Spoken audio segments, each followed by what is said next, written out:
গতকাল তথা 3 মার্চ 2025 তারিখে West Bengal board of school service commission যেটা রয়েছে, সেন্ট্রাল স্কুল সার্ভিস কমিশন, সেটাতে কিন্তু একটা নোটিফিকেশন প্রকাশিত হয়েছে। এই যে অনগোয়িং প্রসেসটা চলছে সেটার 4th ফেজ কাউন্সেলিংটা নিয়ে। এর আগে একটা নোটিশ দেখিয়েছিলাম তোমাদেরকে 4th ফেজ কাউন্সেলিংয়ের, তো সেটারই কিন্তু ফাইনাল নোটিশটা দিল যে 4th phase counselling for the post of assistant teachers in connection with first SLST, অর্থাৎ যে state level selection test for upper primary level classes 2016 in compliance with solemn order of the honourable division bench at MAT number দিয়ে যারা দেওয়ার দিয়েছে এখানে।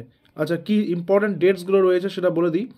এবং তার পাশাপাশি একটা কথা, তোমাদের কিন্তু আপার প্রাইমারি সেই লিস্টও কিন্তু প্রকাশ করে দিয়েছে, ওয়েট লিস্টের লিস্ট বা ওয়েটিং লিস্টে ক্যান্ডিডেটদের লিস্ট যাদেরকে এই ডাকা হয়েছে কাউন্সেলিংয়ের জন্য। ঠিক আছে, it is notified for all concern that the counselling of wait listed candidates for the above mentioned examination will be conducted strictly in accordance with the attached counseling sequence list, where the sequence in the queue is determined solely by the merit of the candidates as per the panel published by the commission 26/9/2024। অর্থাৎ সেই যে 26/9/2024 merit লিস্টের সাথে যে আপার প্রাইমারির wait লিস্টের ক্যান্ডিডেটদের যে নোটিশটা দিয়েছিল, সেখানে লিস্ট দিয়েছিল, সেই লিস্ট অনুযায়ী মেরিট অনুযায়ী কিন্তু এই ডাকা হচ্ছে।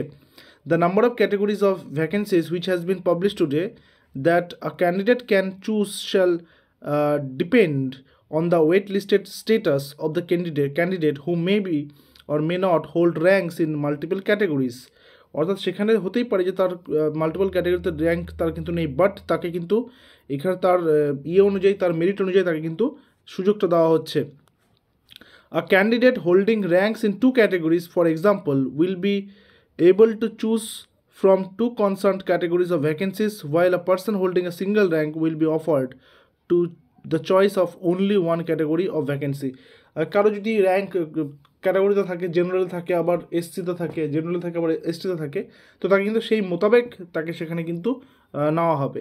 Candidates are advise to carefully go through the instructions given in the intimation letter and make sure to bring all the documents testimonials specified in the letter. অর্থাৎ ক্যান্ডিডেটসদেরকে বলা হচ্ছে যে প্রত্যেককে খুব ভালো করে দেখে নিতে ইন্টিমেশন লেটারে যা যা ডিটেলস দেওয়া রয়েছে সেগুলো, এবং তার পাশাপাশি সমস্ত ডকুমেন্টস আর টেস্টিমোনিয়ালস কী করতে হবে, নিয়ে আসতে হবে, কিন্তু নিয়ে আসতে হবে মানে নিয়ে যেতে হবে। ঠিক আছে, কাউন্সিলিংয়ে। আর বাকি সমস্ত তথ্য কিন্তু West Bengal central school service commission official ওয়েবসাইটে পরপর দেওয়া রয়েছে, তোমরা একবার সেখানে ভিজিট করবে।